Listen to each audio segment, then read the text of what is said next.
Give us your answer. Will you have peace or war? I will have war. The third Hobbit film is the last piece of the puzzle.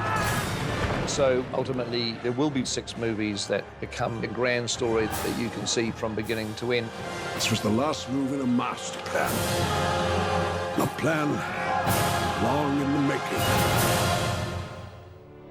In the end, all these threads are going to intersect. Then people are going to see each story feeding into the other because they were always all part of the same story. Before you came along, we Bagginses were very well thought of. Hello, Mr. Bilbo. Never had any adventures or did anything unexpected. If you're referring to the incident with the dragon, I was barely involved. All I did was give your uncle a little nudge out of the door. Can you promise that I will come back? No. And if you do, you will not be the same. Having done The Lord of the Rings, it was a joy for us to go back and to weave in threads and characters and setups that ultimately do pay off in The Lord of the Rings.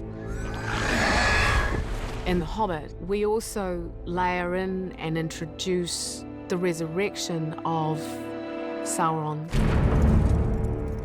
At the end of the Second Age, when Sauron was defeated, the White Council was formed to guard against the return of that evil.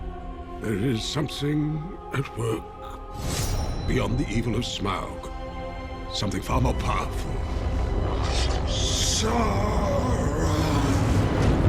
The Battle of the Five Armies is initiated by Sauron. His armies are going to make this attack. And so, ultimately, it is his first strike. Why show his hand now? Because we forced him. We forced him, and the company of Thorin Oakenshield set out to reclaim their homeland. Sauron seeks control of the mountain. For where it lies, its strategic position. If Sauron can take the Lonely Mountain, he begins to corner the kingdoms of the free peoples of Middle-earth. Rivendell, Lorien, the Shire, even Gondor itself will fall. And so the Battle of the Five Armies is really the first conflict in the War of the Ring. It really is one of the most critical moments in the history of Middle-earth.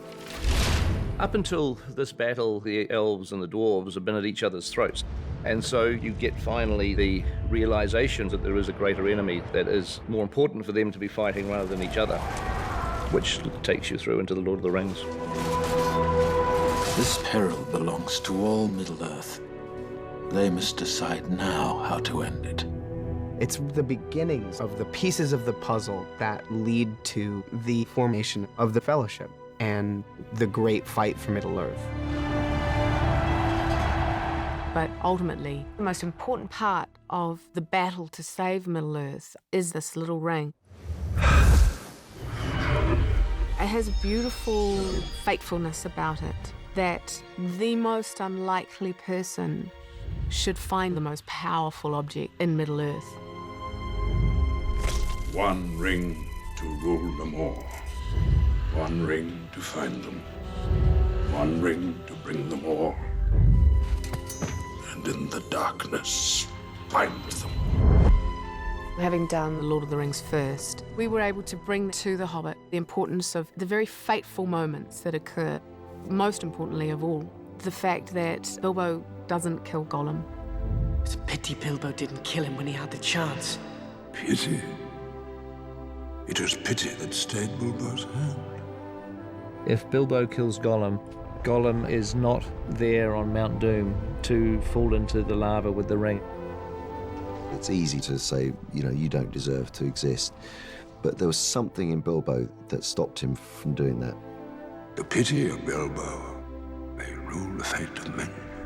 Which finally was the salvation for everyone.